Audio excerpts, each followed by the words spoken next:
Ku nyatakan Engkau Tuhan di hidupku, Tuhan di setiap ucapan dan perbuatanku. Ku nyatakan Engkau Tuhan di hidupku, Tuhan yang selalu ku sembah di setiap nafasku.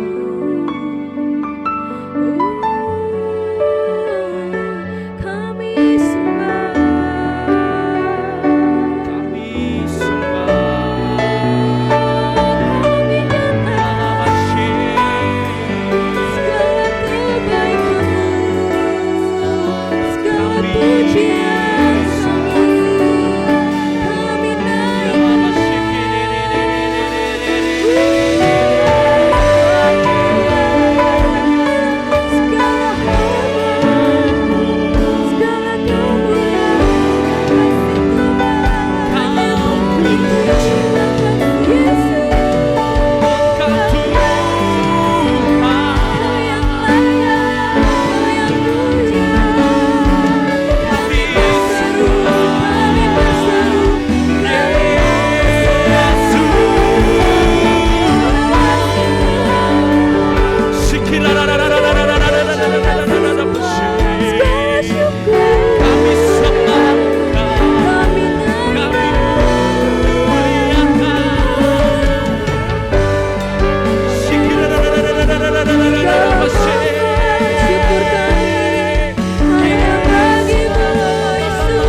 kami sembah Engkau Tuhan. Sebab tiada seperti-Mu Tuhan di dunia ini Tuhan. Kami hanya mengandalkan Engkau saja Tuhan. Sebab tiada seperti-Mu.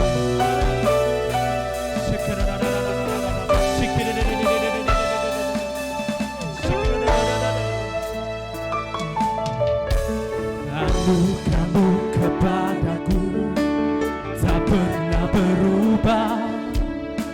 Perbuatan-Mu terlukiskan di dalam hatiku. Terjengangku dibuat-Mu, ku kagum padamu.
Bapak Ibu bersama-sama kita bagi berdiri. Angkat tanganmu, angkat sembah, sama-sama kita katakan. Anugerahmu kepadaku tak pernah berubah, perbuatanmu terlukiskan di dalam hatiku, tercerminku dibuatku bukan padamu.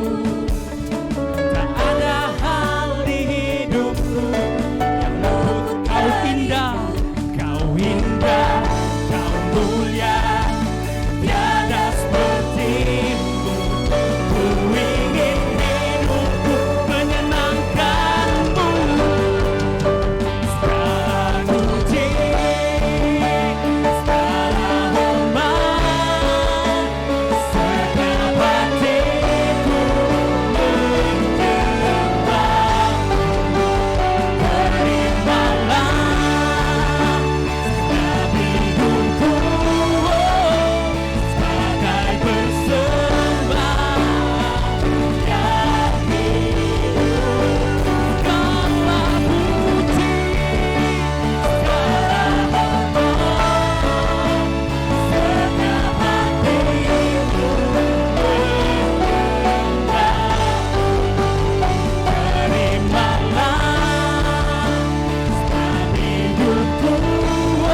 lebih lagi di tempat ini Tuhan.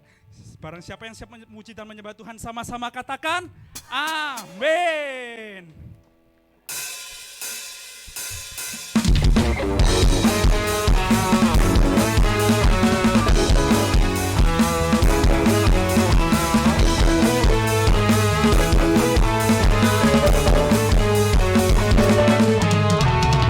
Satu bangga menghadang setiap langkahku, setiap jalanku, dan jiwaku berbangkit, dan imanku berbangkit. Kau besertaku, kau menjagaku, kau sekutanku, bersamamu hadirku nyata.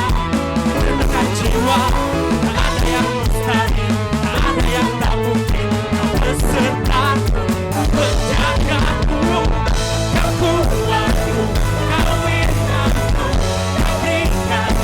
Harapan baru, ada yang mustahil bagi orang yang percaya. Kau kuat, kau imanku, kau ingatku. Harapan baru, kaulah segalanya. Ada yang mustahil bagi orang yang percaya. Sebab tiada yang mustahil bagi orang percaya. Amin. Mari sama-sama katakan. Satu bangga menghadang setiap langkahku, setiap jalanku, jiwaku berbangkit, dan imanku berbangkit. Kau besertaku, kau menjagaku, kau sekutanku, bersamamu hadirku nyata.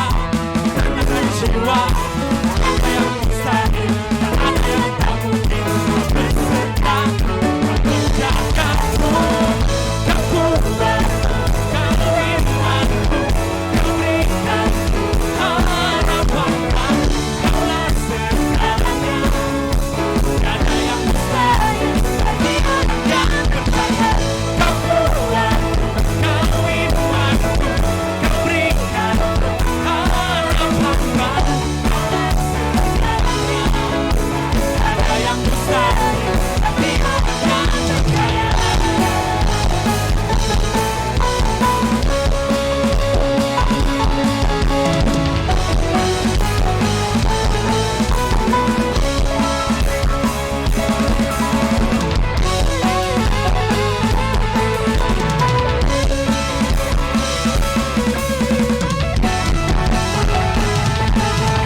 Kita katakan, kau kuatku, kau imanku, kau berikanku harapan baru. Kaulah segalanya, tiada yang mustahil bagi orang yang percaya. Kau kuatku, kau imanku, kau berikanku harapan baru. Kaulah segalanya, tiada yang mustahil bagi orang yang percaya. Kau kuat, kau imanku, kau berikanku harapan baru. Kaulah segalanya, tiada yang mustahil bagi orang yang percaya. Kau kuatku, kau imanku, kau berikanku harapan baru. Kaulah segalanya, tiada yang mustahil bagi orang yang percaya. Tiada yang mustahil bagi orang yang percaya.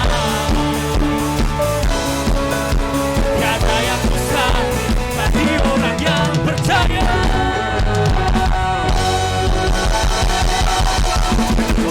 Tuhan Yesus kita. Bapak Ibu dipersilakan untuk duduk kembali. Kita akan sama-sama bersiap untuk memberikan yang terbaik buat Tuhan. Terima kasih Tuhan untuk kasih karunia-Mu dalam setiap kehidupan kami Yesus. Sebentar lagi Tuhan, kami memberikan yang terbaik buat Engkau Tuhan. Kami memberikan yang terbaik karena Engkau terlebih dahulu mengasihi kami Yesus. Tuhan Yesus, kami siap untuk memberikan yang terbaik. Amin. Sambil kita memberikan persembahan, kita akan mendengarkan kesaksian dari seorang ibu dari Makassar. Ibu ini yang menjadi waktu itu menjadi tuan rumah Sinode Yakin. Kalau saudara lihat sosoknya kayaknya enggak mungkin, lihat wajahnya enggak mungkin, penampilannya enggak mungkin. Dan seharusnya tahun ini sidang sinode yakin itu di Sumatera ya. Tapi gara-gara ibu ini dipindahkan ke Toraja dan menjadi tuan rumah dan semua berjalan dengan baik. Dan kebetulan berada di Jakarta, saya minta untuk bersaksi bisa memberkati AS Jakarta. 5 menit saya berikan waktu. Silakan Bu. Terima kasih. Shalom. Shalom. Aduh puji Tuhan, Jakarta memang luar biasa. Beda kami di Toraja, tetapi Toraja luar biasa. Puji Tuhan, saya bersyukur diberikan kesempatan oleh hambanya Pak Petrus. Saya sebetulnya dari YHS juga di Makassar. Kami 2 kaki ya, sama dengan Pak Petrus ya. Kami di Yakin dan kami di YHS. Kalau saya di YHS, saya bagian misi dari 93 sampai hari ini, dan saya juga di bagian pendoa di YHS. Tetapi kalau di Sinode Yakin, kami gembala dari 8 sidang. Kami rencana untuk akan buka bulan 8 di Kendari dan di Morowali.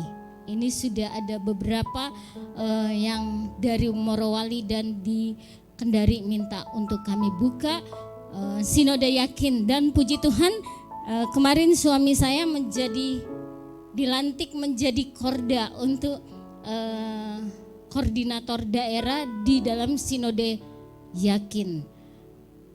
Saya bersyukur saya ada di tengah-tengah jemaat YHS di tempat ini. Kalau di Makassar kami sudah biasa.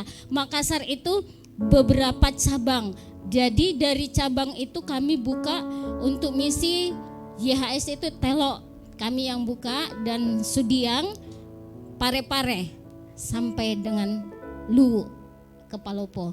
Jadi puji Tuhan, saya percaya Pak Petrus akan lebih banyak membuka YHS di tempat ini. Kami akan rencana buka. Tadi saya ngomong ke Ibu Gem bahwa kami ada persekutuan di Andara, tetapi itu akan kami jadikan gereja, dan sementara kami mencari tempat untuk di Jakarta Selatan. Mungkin itu yang bisa. Kalau mau kesaksian banyak banget. Saya tidak bisa bagaimana kebaikan Tuhan yang ada di dalam kehidupan kami suami istri. Suami saya dari Toraja, kalau saya asal saya memang saya waktu itu saya bukan orang Nasrani. Saya adalah saudara kita dulu, saya orang Kedar. Saya Muhammadiyah, tetapi Tuhan memanggil lewat suami saya, lalu saya diselamatkan dan saya berada di tempat ini karena anugerah Tuhan. Terima kasih, Tuhan Yesus memberkati. Itu saja. Wah, ternyata sosok ibu yang sederhana sangat berpengaruh, saudara. Dia sangat berpengaruh, dia yakin sangat berpengaruh. Bayangkan, sidang sinode sudah diputuskan di Medan tahun ini hanya gara-gara dia membuka hati. Kami mau Toraja supaya dikenal, dipindahkan ke Toraja. Dan diservis semuanya, baik hotel, pelayanan. 3 tahun berturut-turut sidang sinode yakin di Jakarta. Baru kali ini di luar Jakarta. Dan sinode mengambil memberikan respon sidang terbaik yang dilakukan sinode saat ini dipegang oleh Toraja. Dan hatinya untuk Tuhan itu, saya lihat Ibu Flora ini seperti keluarga Pak Erwin. Ya seperti itulah. Yang paling suka bicarakan Ibu Yanti. Seperti itu juga Pak Titus, diam aja ya. Ikut saja. tapi pengaruhnya pelayanannya kemana-mana. Dan hari ini 1 bulan di Jakarta hanya misi pelayanan ya. Terima kasih. Kita akan masuk dalam firman Tuhan. Kita siapkan hati kita. Sungguh baik Tuhan. Dalamku Sungguh baik Yesus. Kau besertaku, kan ku serahkan segalanya untuk jadi sepertimu. Terima kasih Tuhan. Mari sama-sama kita mau angkat pujian ini lebih sungguh lagi. Sama-sama kita mau katakan, hembuskanlah nafasmu penuh hidup. Amin, benar Tuhan. Setiap musim hidupku Kau sertaku, arahkan mataku padamu, segenap jiwa dan hatiku berseru. Kami angkat tangan bagi Tuhan dan kami mau katakan, Yesus, Kau di dalamku. Amin, benar Tuhan. Kau besertaku, kan ku serahkan segalanya untuk jadi sepertimu. Berikan sorak-sorak buat Tuhan kita Yesus. Terima kasih Tuhan.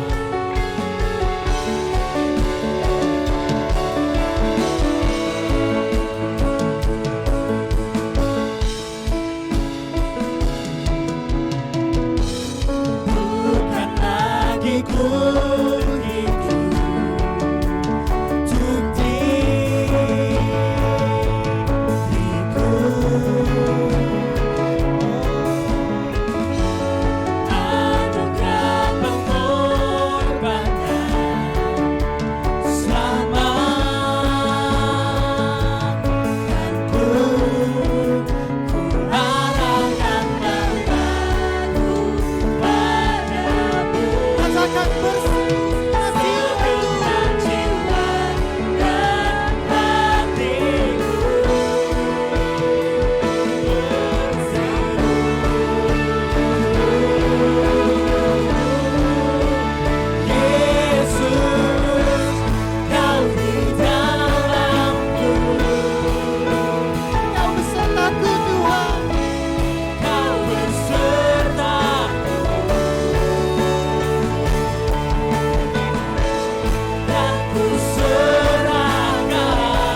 Dengan imanmu katakan, tiada kuasa yang dapat pisahkan ku dari kasih-Mu.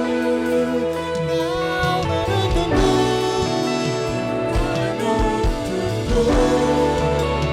terdiam dalam-Mu, ku hidup bagi. Sekali lagi dengan imanmu katakan, tiada kuasa yang dapat pisahkan ku dari kasih-Mu. Kau menuntunku, terdiam dalam-Mu, ku hidup lagi. Saya undang jemaat untuk bangkit berdiri. Tiada kuasa yang dapat pisahkan ku dari kasih-Mu. Kau menuntunku, terdiam dalam-Mu, ku hidup bagimu. Dengan katakan, Kau di dalam-Mu. Kau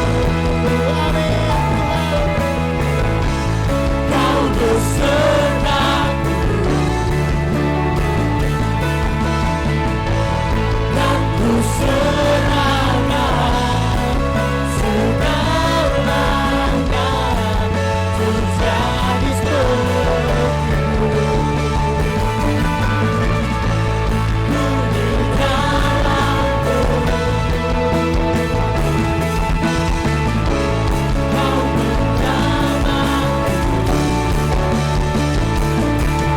Kau menjamaku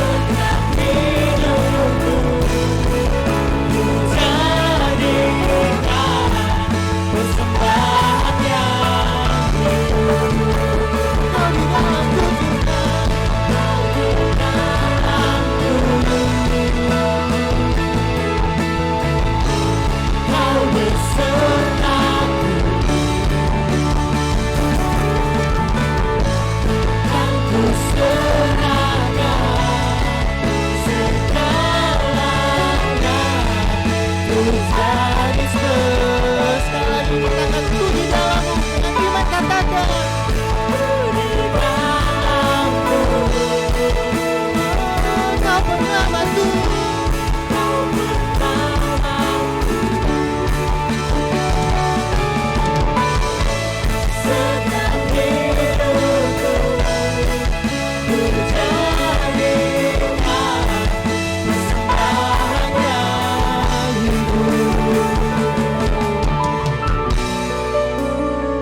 Tiada kuasa yang dapat pisahkan ku dari kasih-Mu. Kau menuntunku, terdiam dalam-Mu, ku hidup bagimu.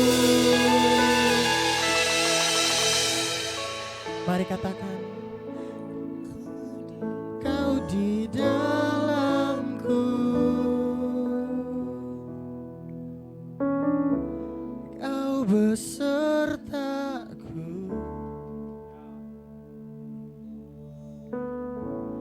kan ku serahkan segalanya untuk jadi seperti-Ku di dalam-Mu Tuhan, ku di dalam-Mu. Amin. Kau penjamaku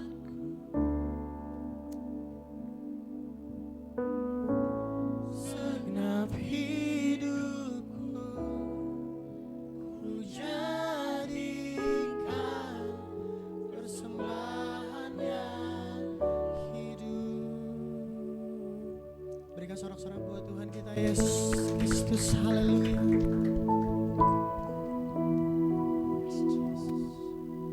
Kami telah memuja-muji nama-Mu Tuhan. Kami meninggikan Engkau Yesus di tempat ini. Bapa Yahweh, kini saatnya kami rindu diberkati dengan firman-Mu yang hidup. Berbicaralah di tengah-tengah kami, ambil alih suasana ini. Penuhi kami dengan kuat kuasa Roh Kudus, sehingga kami sungguh diberkati lewat firman Tuhan yang hidup. Hati kami penuh dengan pujian. Ampunilah segala kesalahan, dosa dan pelanggaran kami ya Tuhan, sehingga kami layak mengambil bagian, memuliakan, meninggikan Engkau, dan diberkati dengan firman-Mu yang hidup. Terpujilah Kristus Tuhan kami. Hanya kepadamu dan hanya di dalam nama-Mu kami berseru dan berdoa. Amin. Silakan duduk kekasih-kekasih Tuhan. Puji nama Tuhan. Shalom semuanya. Selamat siang, puji nama Tuhan saudara. Senang sekali bisa ada di tengah-tengah Bapak Ibu semuanya. Pasti semuanya sudah kenal dengan saya, saudara Amin. Ya, saya sudah 6 bulan ya pastornya di tempat ini. Ya, jadi puji Tuhan ada banyak pelajaran yang saya dapat di sini mengenai anugerah dan segala macam. Luar biasa. Ya, biasanya kita kalau aliran Pentakosta itu nggak percaya anugerah. Itu harus berbagi. Anugerah didapat lalu dikerjakan. Dikerjakan dengan takut dan gentar. Supaya keselamatan itu nggak hilang. Jadi mati-matian kita. Ternyata di sini saya menemukan hal yang baru, yang luar biasa, dan saya mengucap syukur kepada Tuhan bahwa saya telah menemukan tempat yang ya saya cari-cari sejak dahulu. Akhirnya ketemu, saudara ya. Lebih kurang, ya, amin. Ya lebih kurang 33 tahun yang lalu saya menjadi Kristen. Sama seperti dengan Ibu Eva. Ibu Eva dari Luwu ya, daerah Palopo sana tuh luar biasa muslimnya. Ya. Hah? Ibu Vera ya, Flora ya, Ibu Flora dari Luwu. Itu luar biasa tuh muslimnya. Ya. Kalau saya, ayah saya dari Aceh, Banda Aceh, saudara ya. Saya lahir di Banda Aceh. Jadi satu luar biasa juga mukjizat bisa ada di sini. Itu semuanya karena kemurahan Tuhan. Amin saudara. Nah hari ini kita mau lihat dalam Alkitab kita dalam Markus pasal 12. Markus pasal 12 ayat 41 sampai 44. Pendek sekali saudara perikop ini berjudul persembahan janda miskin. Pendek sekali ya, jarang-jarang ada perikop yang sependek ini saudara. Ini menarik sekali. Kita tampilkan dulu, ya saudara. Di sini dikatakan Markus pasal 42 saudara. Markus pasal 12 ayat 41. Lagi itu 21, 41. Oke. Persembahan janda miskin. Markus 12 ayat 41 sampai 44 itu dia ya. Mari kita baca sama-sama. 3, 2, 1. Pada suatu hari Yesus duduk menghadap peti persembahan dan memerhatikan bagaimana orang-orang menaruh uang mereka ke dalam peti persembahan itu. Banyak orang kaya menaruh jumlah yang banyak. Datanglah seorang janda miskin, ia menaruh 64 dinar. Yesus memanggil para muridnya dan berkata, sesungguhnya aku berkata kepadamu bahwa janda miskin itu telah memberi lebih banyak daripada semua orang yang memasukkan uangnya dalam peti persembahan. Karena semua orang telah memasukkan ke dalam peti itu dari kelimpahannya, tetapi ia dari kekurangannya, yaitu semua yang ia miliki. Bahkan ia telah memberikan seluruh nafkah hidupnya. Ini luar biasa saudara ya. Kalau kita perhatikan dan teliti baik-baik ayat-ayat ini, jarang-jarang Yesus berbicara tentang persembahan, apalagi memuji seseorang. Dan orang itu seorang janda yang miskin. Harusnya kan orang kaya yang dipuja-puji ya, di gereja umumnya seperti itu. Orang kaya datang bawa persembahan, mungkin emas batangan dan sebagainya, lalu diangkat menjadi pendeta, penatua, majelis segala macam. Luar biasa, walaupun dia mungkin tidak ada dasar teologi dan itu mungkin uang yang didapat dari cara-cara yang tidak benar. Dan terus terang hampir terlalu banyak lah kalau kita sebutkan ya di Indonesia ini yang seperti itu. Mungkin saudara pernah dengar pengusaha-pengusaha hebat seperti Pak Hasim Joyo Hadi Kusumo ya, itu adiknya Prabowo Subianto. Itu pendeta saudara dari Tiberias. Waktu itu saya masih di Tiberias. Bayangkan saudara, seorang pengusaha yang kerjanya menipu sana sini jadi pendeta berkhotbah. Karena persembahannya itu miliaran saudara. Ya, jadi nggak usah heran. Tetapi di sini kita lihat Yesus memuji persembahan janda yang miskin. Mengerikan, kan? Perhatikan kita urai satu persatu ayat 41. Yesus duduk sedang menyaksikan orang-orang yang memberi persembahan pada peti persembahan. Peti persembahan itu pada waktu itu disebut misnah. Biasanya dia berbentuk nafiri, kayak trompetnya orang Israel dulu. Ada 13 tempat, ada 13 peti gitu. Lalu orang-orang kaya memberi jumlah yang banyak. Luar biasa saudara ya. Jadi peti itu diberikan, orang masukkan uang segala macam. Orang kaya tentu memberi lebih dahsyat, lebih hebat, lebih heran, mengejutkan buat semua orang.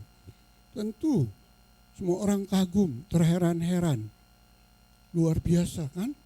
Pasti bunyinya gemerincing, kan uang dulu belum ada uang kertas. Bentuknya selalu bentuk koin, mungkin koin emas, perak, dan segala macam. Tiba-tiba ayat 42, datang seorang janda miskin. Dia memberi 1/64 dinar. Dalam Alkitab terjemahan lain dikatakan itu adalah uang peser. Ya, uang peser yaitu uang yang berlaku di Israel pada waktu itu dengan nilai yang sangat rendah. Terbuat dari tembaga, bentuknya kecil, tipis sekali. Sedangkan duit adalah mata uang Romawi yang terkecil nilainya. Digunakan hanya di wilayah Palestina, ya, jajahan Romawi. Waktu itu Romawi tidak menyebut namanya Israel. Karena dia benci sekali, mereka menyebutnya Palestina, saudara. Ya, sehingga terkenal nama Palestina itu sampai hari ini. Begitu bencinya Romawi kepada Israel, Yehuda. Jadi dia tidak mau menyebut negeri itu sebagai negeri Israel, tetapi Palestina.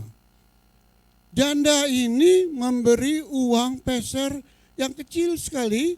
Mungkin saudara kekasih pernah melihat, merasakan, mengalami uang rupiah 10 rupiah yang kecil sekali ya, yang gampang hilang. Pada masa saya muda-muda dulu, wah itu laku. Masih laku saudara ya. Itu kecil sekali. Jadi susah orang menilainya bagaimana. Saking terendah, dia terbuat dari tembaga. Bentuknya kecil dan tipis. Nah, itu hanya digunakan di wilayah Israel saja, nggak ada di tempat lain. Romawi mengizinkan uang itu mencetak koin itu hanya laku di situ, saudara. Lalu ayat 43, Yesus memanggil murid-muridnya dan dia berkata, saudara, apa yang dikatakannya? Sesungguhnya janda miskin ini memberi lebih banyak daripada semua orang yang memasukkan uang ke dalam peti persembahan. Kok bisa ya? Persembahan yang kecil sekali, yang hampir tidak bernilai itu kok Yesus memuji, saudara? Janda ini memberi lebih banyak daripada semua orang yang memasukkan uang ke dalam peti persembahan. Bagaimana mungkin? Rasanya mustahil, saudara ya. Tetapi begitulah kata Tuhan kita. Dia memuji, dia panggil murid-muridnya. Hai kalian kemari, mungkin dengan bahasa sekarang. Lihat ini bagaimana seorang janda yang miskin, dia memberi lebih banyak daripada semua orang yang memasukkan uang ke dalam peti persembahan. Ayat 44 dikatakan, sebab orang-orang kaya itu memberi dari kelimpahannya, tetapi si janda miskin memberi dari kekurangannya, yaitu seluruh nafkah hidupnya.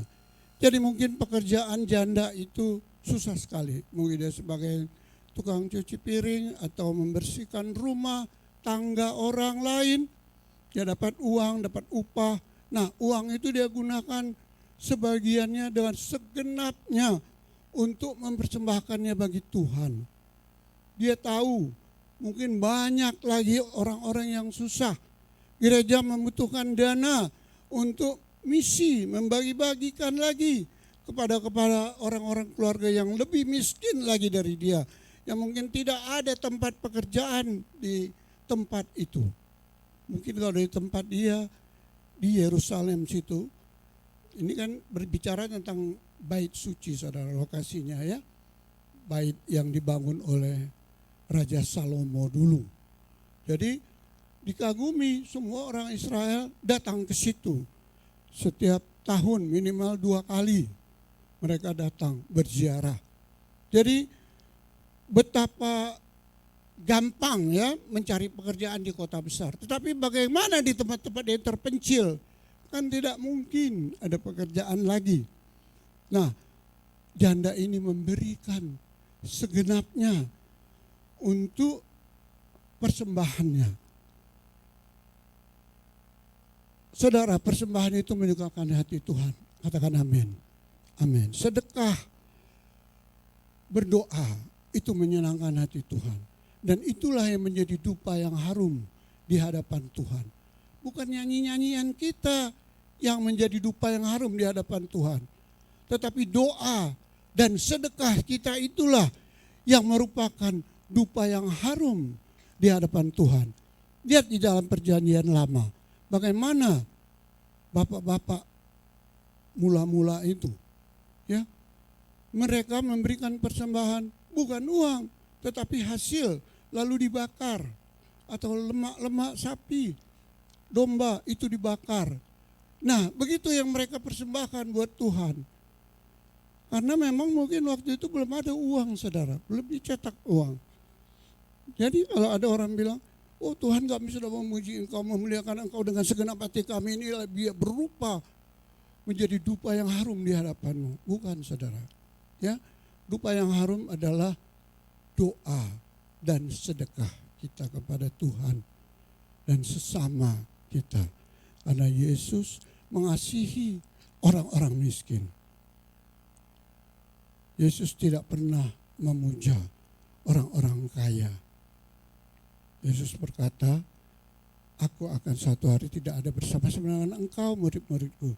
Namun orang-orang miskin itu akan selalu ada bersama dengan engkau. Itu kata Tuhan. Nah, ada satu kisah, saudara, di dalam Kisah Para Rasul pasal 10 ayat 1 dan 4, yaitu tentang Kornelius, saudara ya. Dia seorang perwira Romawi, dia orang yang hebat, tetapi dia rajin berdoa dan bersedekah. Sehingga apa, saudara? Dia memberi bantuan kepada orang-orang miskin. Kan aneh sekali, saudara ya. Seorang tentara perwira Italia berdoa dan mau memberi bantuan sedekah kepada orang yang miskin. Dan Tuhan sangat mempedulikannya. Bahkan Tuhan mengutus malaikatnya datang kepada dia, menjumpainya. Luar biasa, saudara. Ya, karena doa dia, karena sedekah dia kepada orang-orang miskin, Tuhan memperhatikan itu. Tuhan mempedulikannya dan Tuhan datang ke dalam rumahnya. Dan dia bertobat dan segenap keluarga besarnya. Itulah yang menyenangkan hati Tuhan, itulah yang menyukakan Dia. Dan kerinduan setiap kita semua yang ada di sini, di tempat ini, kita mau menyenangkan hati Tuhan dengan segenap kehidupan kita.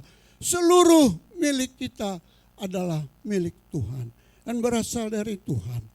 Kita tahu itu. Juga dikatakan dalam 1 Korintus pasal 16 ayat 1 dan 2. Nah ini saudara ya, kita lihat dalam 1 Korintus pasal 16 ayat 1 dan 2. Ini menarik sekali.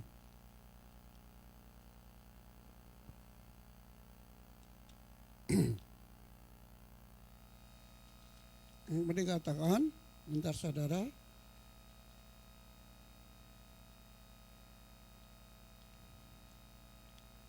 Satu Korintus pasal 16 ayat 1 dan 2.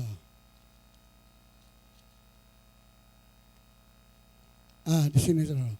Perikop berjudul bantuan untuk jemaat Yerusalem. Mengenai pengumpulan uang bagi orang-orang kudus seperti yang telah aku pesankan kepada jemaat-jemaat di Galatia, demikianlah harus kamu lakukan. Pada hari pertama dalam setiap minggu, biarlah tiap-tiap orang menyisihkan apa yang dihasilkan dan menyimpannya sendiri-sendiri, supaya jangan ketika aku datang baru mengumpulkannya. Dan jika aku datang maka aku akan mengutus mereka dengan surat, yaitu yang kamu setujui untuk membawa pemberianmu itu ke Yerusalem. Saudara, kita dikatakan oleh Rasul di tempat ini, Rasul Paulus bilang kita harus menyediakan pengumpulan uang sebelumnya pada hari pertama setiap minggu, menyisihkan apa yang kita hasilkan, menyimpannya sendiri, lalu dikumpulkan, dan itu akan diberikan kepada jemaat di Yerusalem. Dan saudara kekasih, juga di dalam 2 Korintus pasal 8 ayat 1 sampai 5 dikatakan ada jemaat di Makedonia. Saudara, jemaat di Makedonia itu adalah wilayah Yunani bagian utara sekarang. Itu dikatakan oleh Alkitab, jemaat itu sangat miskin. Saya bisa lihat ya dalam pasal 8 ayat 1 sampai 5. Saudara-saudaraku, kami ingin memberitahukan kepada kamu tentang anugerah Elohim yang telah diberikan kepada jemaat-jemaat di Makedonia. Dalam berbagai pencobaan yang berat, sukacita mereka melimpah, dan meskipun mereka sangat miskin, namun mereka kaya dalam kemurahan hati. Aku bersaksi bahwa mereka bersedia memberi sesuai dengan kemampuan, bahkan melampaui kemampuan mereka. Ayat 4, mereka memohon dengan sangat, mendesak kepada kami supaya menerima anugerah untuk ambil bagian dalam pelayanan kasih kepada orang-orang kudus. Ayat 5, mereka memberi lebih banyak daripada yang kami harapkan.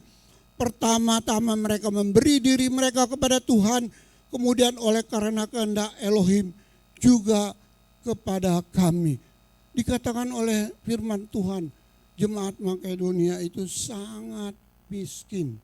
Namun mereka bisa menyisihkan setiap minggu untuk dipersembahkan kepada orang-orang miskin di Yerusalem. Kenapa di Yerusalem banyak janda, saudara? Banyak janda dan tentu saja mereka miskin. Bukan janda kaya, saudara ya. Janda miskin.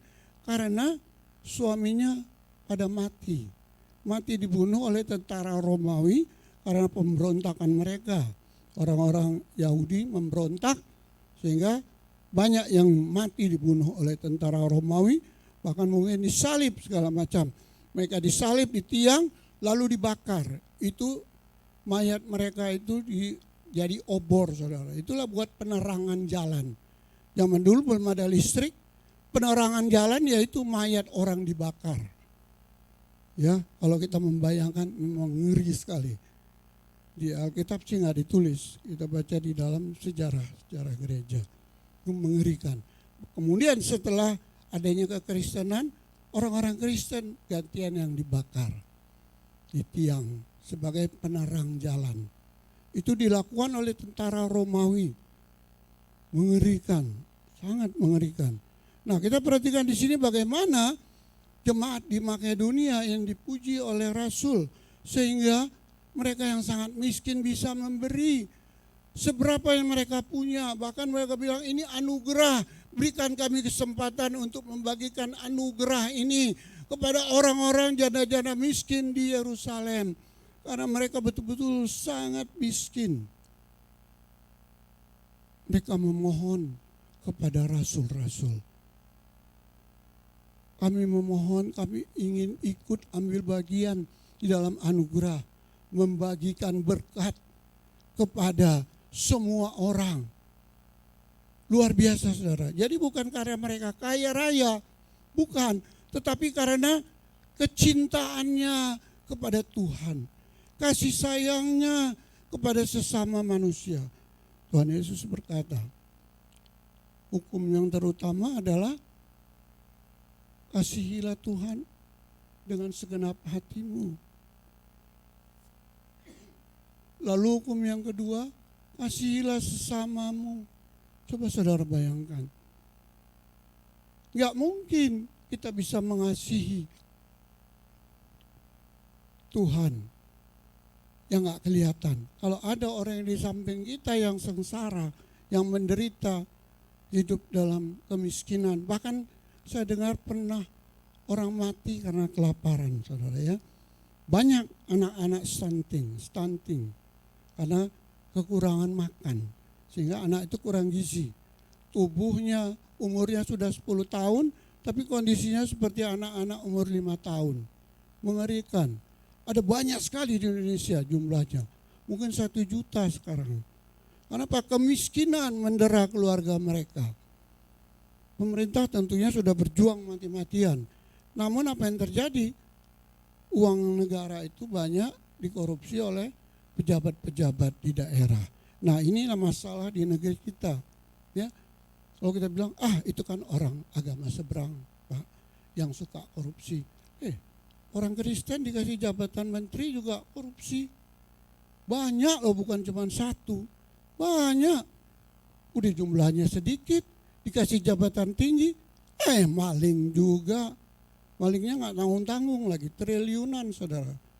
Ya dulu siapa tuh Juliari Batubara, ya, bukan orang kampung saya loh, bukan.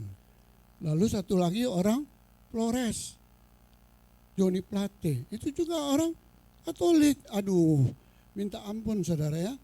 Pejabat kita ini, katanya orang Kristen, kasih kami kesempatan, kami akan melayani negara dan rakyat ini dengan kasih. Kasih apa? Mereka malah kesempatan habis-habisan.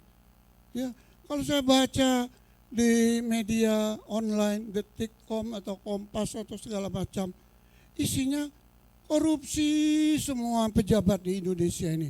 Gak ada lain yang prestasinya yang bisa dibanggakan dunia. Tak siapa saja. Mulai dari gubernur di Aceh itu syariah, saudara, negara provinsi syariah satu-satunya di Indonesia. 2 gubernurnya ditangkap karena korupsi. Luar biasa kan saudara? Ya, luar biasa. Ngeri sekali. Jangan bilang syariah lebih hebat. Hebat korupsi, iya, benar. Bangga dia. Ya, jadi kita lihat. Sekarang kita harus perhatikan baik-baik. Mengapa orang Kristen bisa juga ikut-ikutan korupsi? Karena mereka terpengaruh dengan hal-hal duniawi. Hedonisme. Hedon adalah musuh orang percaya nomor 1. Bukan setan, saudara. Ya, bukan setan musuh orang percaya. Tetapi hedonisme. Ya, menginginkan hal-hal duniawi. Penghasilan 5 juta sebulan berani kredit mobil. Babak belur kiri kanan. Ya kalau nggak nyolong dari mana lagi buat nutupin. Udah pasti. Begitu kan? Semua begitu dilakukan dari saya lupa. Ya, Papua itu orang Kristen hampir semua. Bahkan Provinsi Papua Barat pernah mendeklarasikan mau menjadi provinsi pertama di Indonesia yang menjalankan hukum Kristen. Hebat sekali ya, sekitar 12 tahun yang lalu, zamannya Presiden SBY. Terus apa yang terjadi saudara? Setahun kemudian mereka ditangkap semua anggota DPRD-nya. Karena korupsi anggaran. Itu yang ngomong pengen jadi satu-satunya provinsi pertama di Indonesia yang menjalankan hukum Kristen. Setahun kemudian mereka semua ditangkap 40 orang. Anggota DPRD Papua Barat. Begitu saudara ya. Jadi sama saja. Kalau orang tidak mempunyai kasih, habis. Termakan. Bujuk rayu hedon. Ya, dunia ini memang gemerlap, mempengaruhi setiap manusia. Siapapun kita pasti tergiur. Begitulah yang harus kita perhatikan. Kita jangan sampai takluk kepada hal-hal yang bersifat duniawi.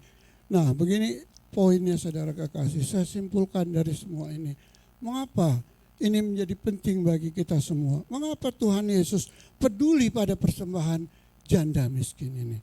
Sebab Tuhan Yesus ingin menguji hati setiap orang. Ya, berkat yang sudah aku limpahkan kepada kalian, hai umatku, perhatikan bahwa seberapa besar kejujuranmu untuk berbagi kasih kepada Tuhan dan kepada sesama. Itu dia intinya, poin pertamanya. Yang paling utama, ya, kalau orang bilang, kan saya sudah memberikan persembahan. Ingat, persembahan itu dilakukan oleh umat-umat perjanjian lama bahkan sampai sekarang. Namun di dalam kasih anugerah Tuhan kita hidup, yang kita persembahkan adalah segenap kehidupan kita. Bukan 10%, tetapi 100% hidup kita. Saya mendengar satu kesaksian yang luar biasa dari saudara pebulu tangkis kita, Jonathan Christie. Ya. Dia pernah sekali menang turnamen, dia mendapat hadiah 100 juta, lalu dia memberikan 10% dari persembahannya. 10%, 10 juta kecil. Dia kan. Lalu ketika dia menang di Asian Games pas di Jakarta, dia mendapat bonus dari pemerintah 1,8 miliar, hampir 2M. Ya, ditanya, dia berdoa, benarkah aku harus memberi 10%, sedangkan kita harus memberikan segenap kehidupan kita buat Tuhan. Dia bergumul di dalam doa. Akhirnya dia putuskan, bukan 10%, tetapi 50%. 900 juta saudara. Gereja yang menerima itu mungkin heboh kali di dalamnya ya. Udah gak tahu lagi apa. Segala yang diidamkan, cita-cita, yang didoakan, pengen punya ini, pengen punya itu, terkabul langsung. Tuhan kasih, Tuhan utus seorang anaknya mempersembahkan 900 juta sekali. Luar biasa saudara. Apakah dia menjadi miskin? Ya tidak juga. Dia tetap sukses. Dia tetap menghasilkan ratusan juta setiap bulannya dari bertanding badminton.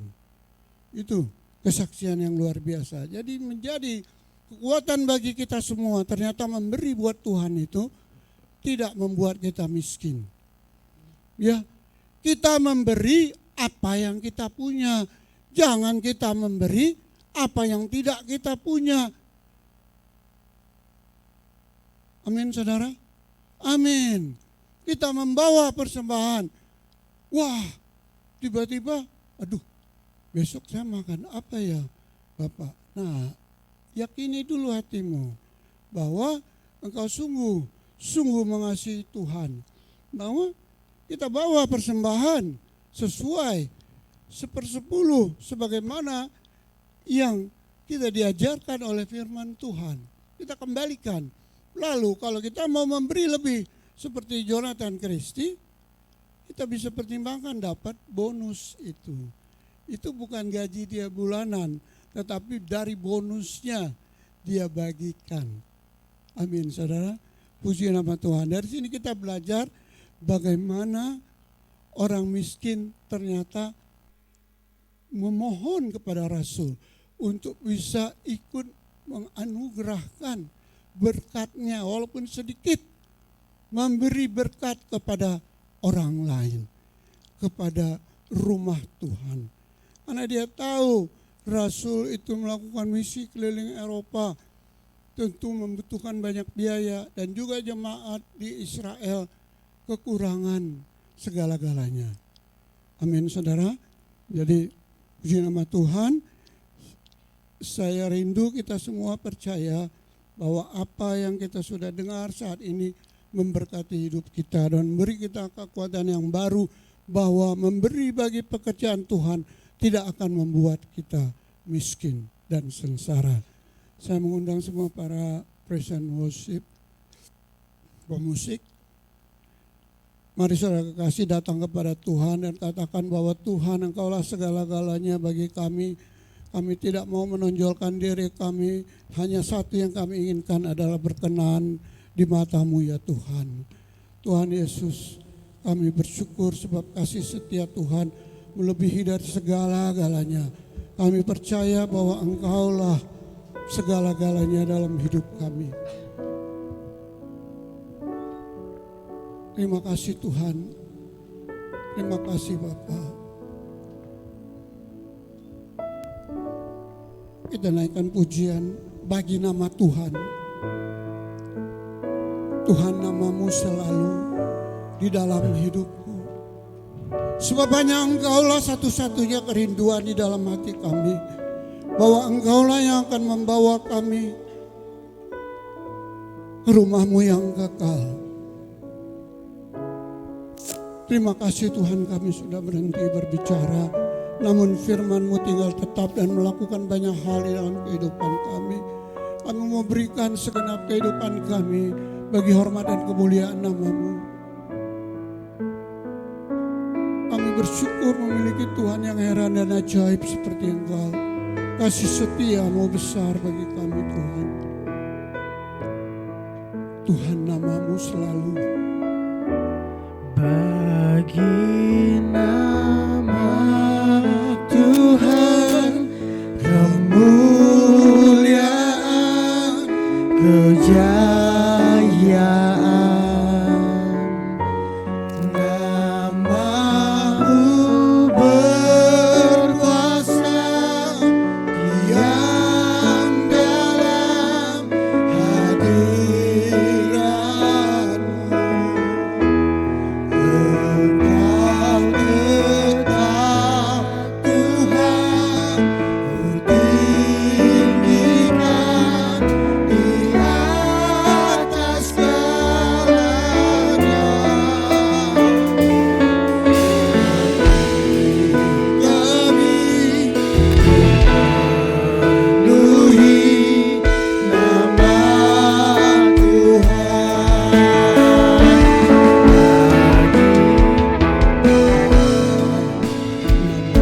Selalu di dalam doaku berkasih atasku. Tuhan, ku bawa rinduku, ku nyatakan Engkau Tuhan di hidupku. Di nama Tuhan, kemuliaan, kejayaan, nama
Tuhan, ku tinggikan di atas segalanya.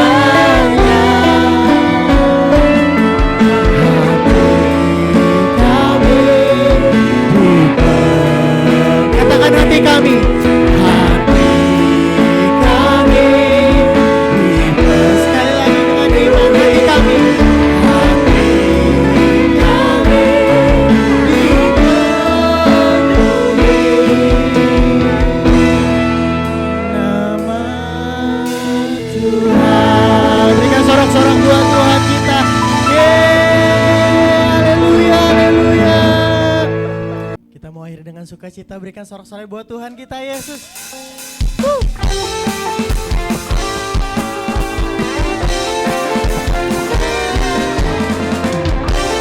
Selamat Tuhan yang besar, yang memujimu Tuhan. Katakan, Tuhanlah kekuatan dan mazmurku. Dia gunung batu dan keselamatanku. Hanya padamu hatiku percaya. Kaulah menara dan kota perlindungan. ku mau selalu bersyukur, sebab cintamu padaku takkan pernah berulang. Hatiku percaya, walau bumi bergoncang, gunung-gunung beranjak, namun kasih setiamu. Katakan, haleluya.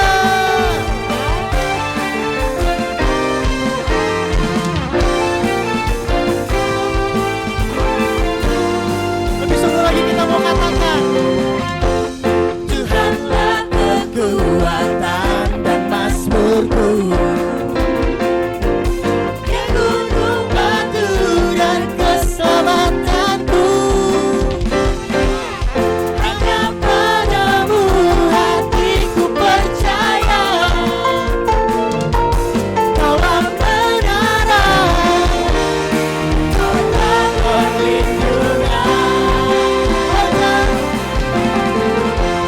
Ku mau selalu bersyukur, sebab cintamu padaku takkan pernah berubah. Hatiku percaya, walau bumi bergoncang, gunung-gunung beranjak, namun kasih setiamu tak pergi dariku. Ku mau selalu bersyukur, sebab cintamu padaku takkan pernah berubah. Hatiku percaya, walau bumi bergoncang, gunung-gunung beranjak, namun kasih setiamu tak pergi dariku. Maukah samakan tepuk tangan dengan saya seperti ini?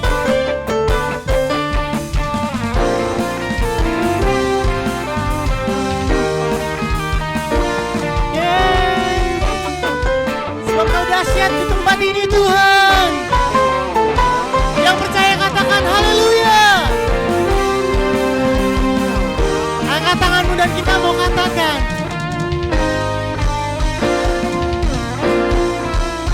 come on church.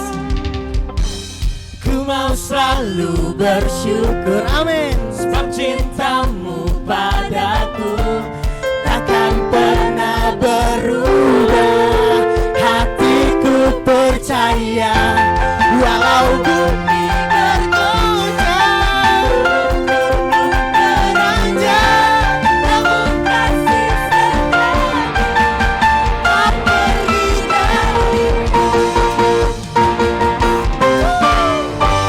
Ku mau selalu bersyukur,